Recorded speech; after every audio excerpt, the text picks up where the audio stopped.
seperti Otoritas Jasa Keuangan OJK. Selanjutnya disimpulkan telah diperoleh bukti cukup adanya dugaan pelanggaran ketentuan pasal 5 Undang-Undang Nomor 5 Tahun 1999. Dengan peningkatan status itu, Daswin menyebut KPPU akan mempersiapkan kelayakan seluruh alat bukti guna dilakukan sidang majelis pemeriksaan pendahuluan dengan menetapkan para pelaku usaha yang tergabung dalam asosiasi fintech pendanaan bersama. Melihat ya bahwasanya selama ini pinjol yang mereka agung-agungkan, pinjol yang katanya dewa penyelamat, ini adalah musuh yang sangat berat.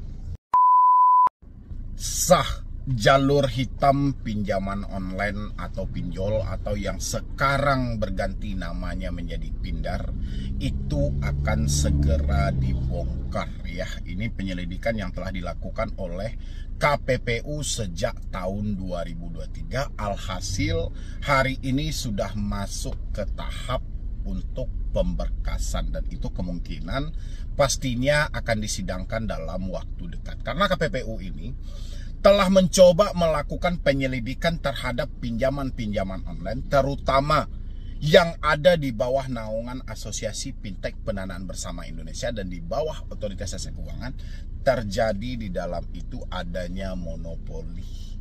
Ya, seperti yang sudah diterang-terangkan juga lah, ada monopoli, kapitalis dan segala macam. Dan ini saya mau bacakan buat teman-teman semuanya tentang respon OJK terkait KPPU tengah usut dugaan kartel bunga pinjol ya. Oke. Kita mau bacakan nanti teman-teman semuanya, silahkan isi di kolom komentar dan viralkan juga ini, dan kita bantu juga supportan untuk KPPU untuk membongkar semua kejahatan-kejahatan yang telah terjadi dari pinjaman online selama kurang lebih 8 tahun ini ya, yang selalu dilindungi oleh Otoritas Jasa Keuangan dan berlindung di balik OJK. OJK selalu membentukkan aturan setiap tahunnya khusus untuk pinjol ya. Tapi OJK juga tahu aturan yang dia bentuk itu tidak pernah dipatuhi oleh pelaku usaha jasa keuangan. OJK hanya diam. Oke, ini beritanya ya teman-teman semuanya.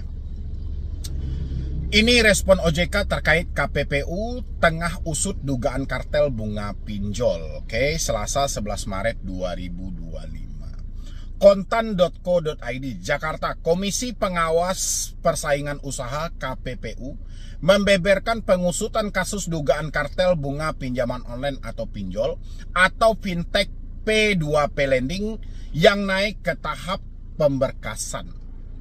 Dari tahap penyelidikan mengenai hal itu, Otoritas Jasa Keuangan OJK juga turut angkat bicara. Deputi Komisioner Pengawasan Perilaku Pelaku Usaha Jasa Keuangan dan Perlindungan Konsumen OJK Rizal Ramadhani mengatakan pihaknya mendukung langkah yang dilakukan KPPU perihal kasus tersebut. Ya, saya berharapnya sih langkah yang diambil KPPU ini tidak berhenti ya, jangan layaknya kayak Basnas dulu yang katanya mau membantu orang-orang yang terlilit pinjol, habis itu MUI juga yang mengharamkan pinjolan, habis itu ya diam tenggelam ditelan bumi aja gitu lah ya. Mudah-mudahan KPU tidak seperti itu ya, karena juga berlangsungnya penyelidikan yang dilakukan itu cukup lama ya, selama ya dari 2003 saya nggak salah, 2024 saya juga pernah membahas hal ini, dan sekarang gitu loh ya. Kemungkinan kalau dia sudah masuk dalam tahap pemberkasan itu dalam waktu dekat ya pasti akan masuk kepada tahap persidangan. Semoga aja bisa lebih meluruskan. Oke.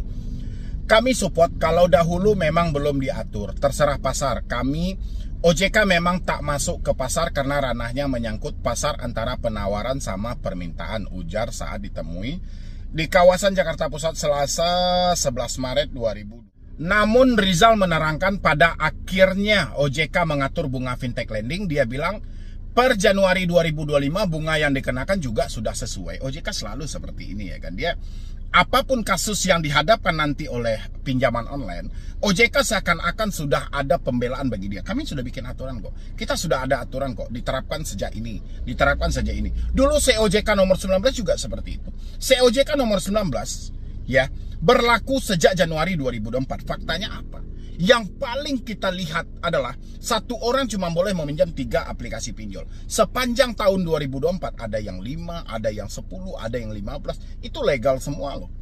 ya kan? Tapi OJK itu hebat dia. Jadi ketika dihadapkan dengan kasus pinjaman online, dia bisa berdalih, kita sudah membuat loh aturannya. Jadi dia sudah tampak peluang itu, hampir sama dengan ketika Mahkamah Agung memutuskan bahwasannya dinyatakan OJK untuk membentuk regulasi yang jelas untuk tentang pinjol, OJK langsung buru-buru mengubah nama pinjol jadi Pindar gitu loh. Ya, hebat memang. Sebagai informasi, OJK mengatur bunga untuk sektor konsumtif dengan tenor kurang dari 6 bulan sebesar 0,3% per hari. Adapun tenor lebih dari 6 bulan menjadi sebesar 0,2% per hari. Untuk pembiayaan produktif sektor mikro dan ultramikro, tenor kurang dari 6 bulan ditetapkan bunga 0,275% per hari, sedangkan tenor lebih dari 6 bulan menjadi 0,1% per hari. Untuk pembiayaan produktif sektor kecil dan menengah, tenor kurang dari 6 bulan, lebih dari 6 bulan, bunga yang ditetapkan menjadi 0,1% per hari. Dalam surat edaran Otoritas Jasa Keuangan nomor 19 COJK.05/2023 tentang penyelenggaraan layanan pendanaan bersama berbasis teknologi informasi COJK 19 tahun 2023, juga dijelaskan bahwa penetapan batas maksimum manfaat ekonomi dapat dilakukan evaluasi secara berkala sesuai kebijakan yang ditetapkan oleh OJK dengan mempertimbangkan di antaranya kondisi perekonomian dan perkembangan industri fintech lending. Memang hebat dia. Jadi dia sudah bisa mematahkan, pokoknya ada pembelaan tersendiri. Hampir sama kayak gini. Ketika ada pinjol legal yang melakukan penagihan, pertama mereka menggunakan nomor yang satu, ya, itu dia menagih dengan cara yang normal. Cara yang normal sesuai dengan SOP, sesuai dengan aturan, ada disebutkan nama aplikasinya. Dia pakai nomor yang kedua, ya, itu tidak menyebutkan lagi nama aplikasinya, tapi dia ancam, dia caci maki, dia hina dan segala macam. Nanti giliran orang melaporkan tentang kejahatan pinjaman online bisa melakukan pembelaan bahwasanya di hari yang sama kita menggunakan nomor ini loh, melakukan penagihan. Dan kurang lebih saya melihat gambaran OJK seperti itu juga. Ketika ada benturan nantinya dengan masalah pinjaman online khususnya legal, OJK selalu, oh kita sudah mengatur loh, kita sudah ada COJK loh, kita sudah ada ini loh. Memang saya bilangin, semua aturan dari OJK ini lengkap, tidak ada kekurangan satupun. Kita nggak kekurangan aturan, bahkan kita kelebihan aturan. Tapi aturan di bagian mana yang diikuti oleh pinjol legal, seperti apa mereka mengikuti aturan itu? Apakah semata di atas kertas tapi tidak dalam prakteknya? Ya, mungkin bisa diselidiki lagi sampai ke lapangan, ya. Mengenai kasus dugaan kartel bunga pinjol, Kepala Biro Humas dan Kerjasama KPPU Deswin Nur mengatakan yang menjadi terlapor adalah para anggota yang tergabung dalam Asosiasi Fintech Pendanaan Bersama Indonesia. Berarti 97 pinjol legal itu yang menjadi terlapor. Ya kan, mereka yang dilaporkan. Dia bilang cukup banyak anggota yang menjadi terlapornya. Kemungkinan bisa mencapai puluhan anggota. Deswin juga menjelaskan asosiasi bukan masuk definisi pelaku usaha, tetapi perusahaan yang tergabung di dalamnya termasuk definisi pelaku usaha. Oke. Kalau AFPI-nya bukan pelaku usaha ya, dia lebih ke pengaturan aja, mereka kiblatnya gitu ya kan. Kalau kesepakatan di asosiasi, anggota yang menjalankan yang bisa menjadi terlapor tuturnya. Secara rinci, Deswin mengatakan setelah pemberkasan selesai tinggal menerapkan penjadwalan sidang perdana.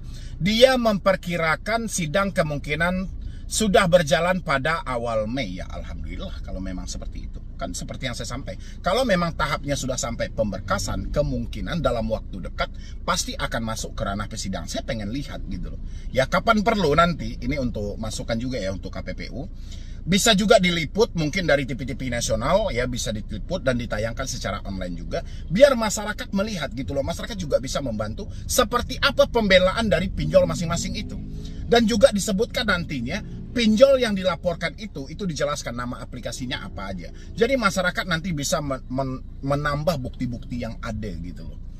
Ya, biar lebih jelas kalau memang ini masuk ke ranah persidangan. Kita berharapnya seperti itu gitu loh. Sudah berapa kali nih pinjol-pinjol legal ini masuk ke dalam viral, melakukan hal seperti ini, tapi kenyataannya No gitu loh, nggak ada efek sama sekali nggak ada efeknya gitu loh.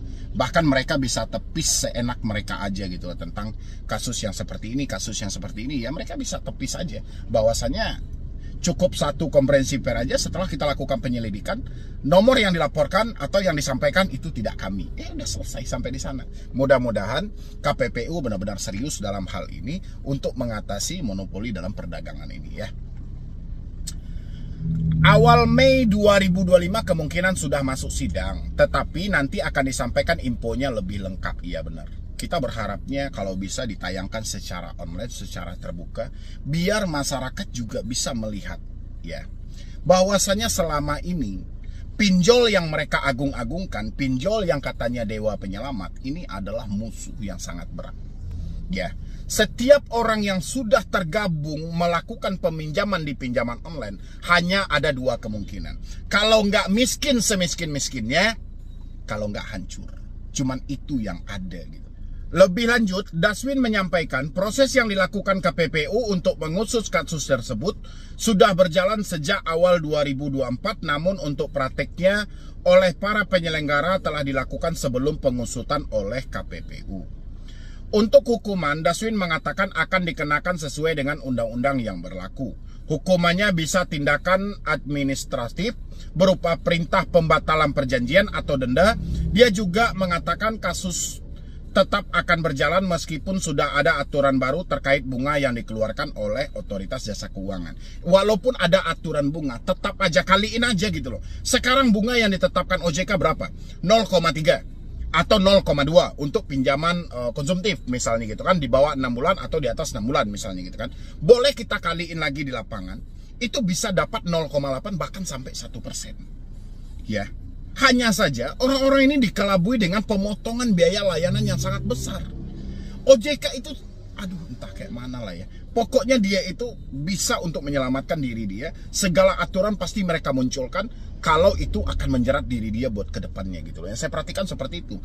Pinjol hampir mengikuti jejak OJK ini. Kalau saya rasa bagus itu diselidiki lagi faktanya. Sementara itu, Daswin menerangkan kasus tersebut bermula pada temuan KPPU terkait dengan adanya perilaku yang diindikasi melanggar Undang-Undang Nomor 5 Tahun 1999 yang dilakukan oleh para pelaku usaha pemberi layanan pinjam-meminjam uang berbasis teknologi informasi atau sering dikenal dengan pinjaman online atau fintech lending. Atas indikasi adanya pelanggaran Undang-Undang Nomor 5 Tahun 1999 tersebut, dia menyampaikan KPPU telah melakukan serangkaian tindakan penegakan hukum mulai dari penyelidikan awal dan penyelidikan sejak 2023. Mantap. Tapi cukup lama ya waktu penyelidikannya. Bagus daripada OJK tidak ada gerakan sama sekali dan selalu beranggapan bahwa pinjol itu telah patuh pada aturan gitu loh. Dalam rangkaian kegiatan penyelidikan awal dan penyelidikan tersebut, Daswin mengatakan KPPU telah melakukan pemanggilan dan pemeriksaan terhadap berbagai pihak yang terkait, seperti para pelaku usaha pemberi layanan atau fintech lending keseluruhan tergabung dalam AFPI. KPPU juga telah meminta data dan keterangan beberapa lembaga terkait, seperti Otoritas Jasa Keuangan OJK.